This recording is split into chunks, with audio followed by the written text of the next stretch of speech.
The graph at the time of this recording is giving us a bit of a breakdown move to the lower side after losing a horizontal line of support above the 0.1086 and a Fibonacci key area of support between the 0.1089 and the 0.0959. And on today's update video, I will be giving you the additive structure that is playing out here on this chart. So make sure that you stick around till the end of the video. And starting the video on the 4-hour chart, where I have been observing an ABC corrective structure to the upside from the lows we made on the 7th of April, where you can see that we saw that bounce in the formation of that wave A, saw a pullback in the formation of that wave B, then finally saw the formation of that wave C to the upper side. And having seen that ABC corrective structure, then we should start observing a 5-wave structure to the lower side. And I believe that we have such a case scenario over here,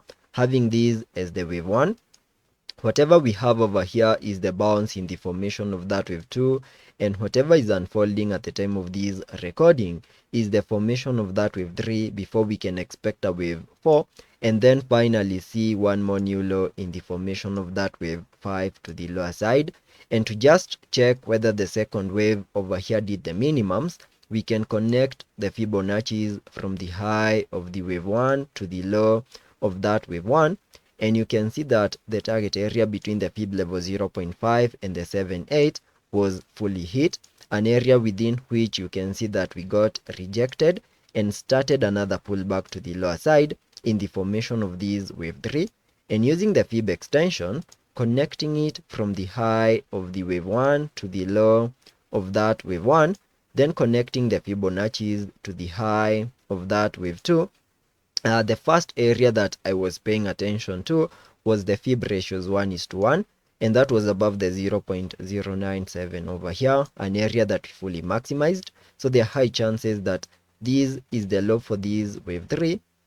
and the bounce that we got over the weekend was the formation of that wave 4 to the upper side, and we can now easily get one more new low in the formation of that wave 5 to the lower side, whose minimum target areas can be given by extending the fib extension to this low that we have in the formation of this wave 3, and the area that I will pay attention to lies on the fib level 0.618, and that is above the 0.0722 as my first target area to the lower side. So that means that in the next coming hours there's a very high chance that we can easily get a more direct pullback to the lower side to that target area, where we can find support, also finish off this 5-wave structure to the upside, and once we find support, then we can expect a reversal to the upper side, breaking above key areas of resistances and significant swing highs. So for now, I'm only focusing on lower prices,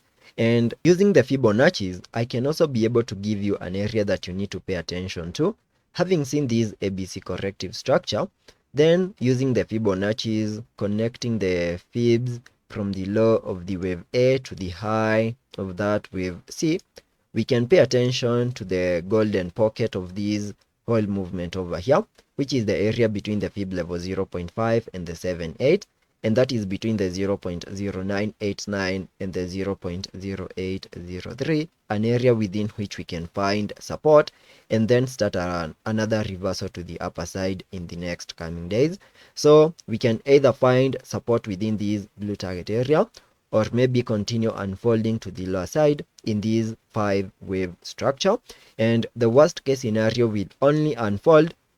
in case we get a massive breakdown move, giving us a reset of the lows we made on the 7th of April. And that is all that I'm expecting here on the graph chart, and let us be patient and see how that plays out, and I will ensure you stay up to date.